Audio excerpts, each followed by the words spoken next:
بسم اللہ الرحمن الرحیم۔ السلام علیکم۔ ابن جوزی روایت کرتے ہیں کہ ہر رات میں ایک سعادت فیملی رہتی تھی۔ خاتون جوانی میں بیوہ ہو گئی، بچوں والی تنگ دستی آئی تو انہوں نے سمرقند کی طرف ہجرت کی۔ وہاں پہنچی، لوگوں سے پوچھا کہ یہاں کوئی سردار، کوئی سخی ہے؟ لوگوں نے بتایا کہ یہاں دو سردار ہیں، ایک مسلمان ہے اور ایک آتش پرست۔ خاتون مسلمان سردار کے گھر گئی اور کہا کہ میں آل رسول صلی اللہ علیہ وآلہ وسلم ہوں، پردیسن ہوں، نہ کھانے کو کچھ ہے، نہ ہی رہنے کا کوئی ٹھکانہ ہے۔ سردار نے پوچھا کیا تمہارے پاس کوئی نسب نامہ ہے؟ خاتون نے کہا بھائی میں ایک نادر پردیسن ہوں، میں سند کہاں سے لاؤں؟ وہ کہنے لگا یہاں تو ہر دوسرا شخص کہتا ہے کہ میں سید ہوں، آل رسول صلی اللہ علیہ وآلہ وسلم ہوں۔ یہ جواب سن کر وہ خاتون وہاں سے نکلی اور آتش پرست سردار کے پاس گئی، وہاں اپنا تعارف کروایا۔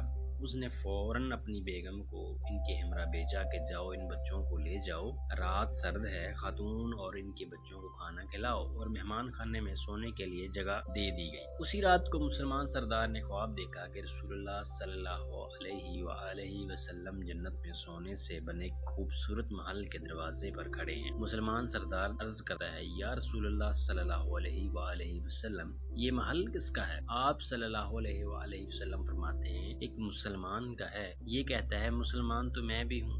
آپ فرماتے ہیں اپنے سلام کی کوئی سند پیش کرو۔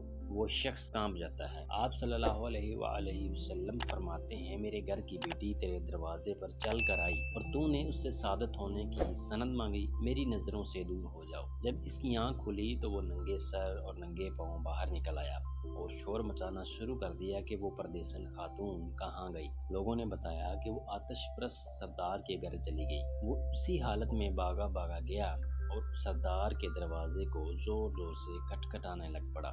گھر کا مالک باہر نکلا اور پوچھا کیا ہوا؟ وہ خاتون جو اپنے بچوں کے ہمراہ تمہارے گھر میں ٹھہری ہوئی ہے مجھے دے دو، وہ میری مہمان ہے۔ مالک کہنے لگا حضور وہ میری مہمان ہے، میں آپ کو نہیں دے سکتا، مجھ سے 300 دینار لے لو، انہیں میرا مہمان بنا دو۔ مسلمان سردار نے کہا۔ مجوسی سردار کی آنکھوں میں آنسو آئے، کہنے لگا بھائی میں نے بن دیکھے کا سودا کیا تھا، اب تو میں دیکھ چکا ہوں، اب میں تمہیں کیسے واپس کر دوں؟ میں نے خواب دیکھا ہے کہ جنت کے دروازے پر اللہ کے نبی حضرت محمد صلی اللہ علیہ وآلہ وسلم کھڑے تھے، تجھے کہا جا رہا تھا کہ دور ہو جا۔ اس کے بعد رسول خدا صلی اللہ علیہ وآلہ وسلم میری طرف متوجہ ہوئے اور فرمانے لگے کہ تم نے میری بیٹی کو کھانا کھلایا اور ٹھکانہ دیا، تو اور تیرا سارا خاندان بخش دیے گئے ہیں۔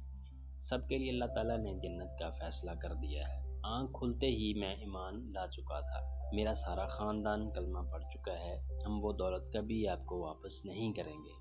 اللہ تعالیٰ سے یہی دعا ہے کہ اللہ تعالیٰ ہمیں آل رسول صلی اللہ علیہ وآلہ وسلم کی عزت اور احترام کرنے کی توفیق عطا فرمائے اور انہی کے صدقے سے ہمارے تمام کبیرہ و صغیرہ گناہ معاف فرما کر ہمیں ہدایت نصیب فرمائے۔ اور اسی کے ساتھ آج کی یہ اختتام کو پہنچی ویڈیو اچھی لگی ہو تو اس کو لائک شیئر لازمی کریں۔ ملتے ہیں اگلی ویڈیو کے ساتھ، اللہ حافظ۔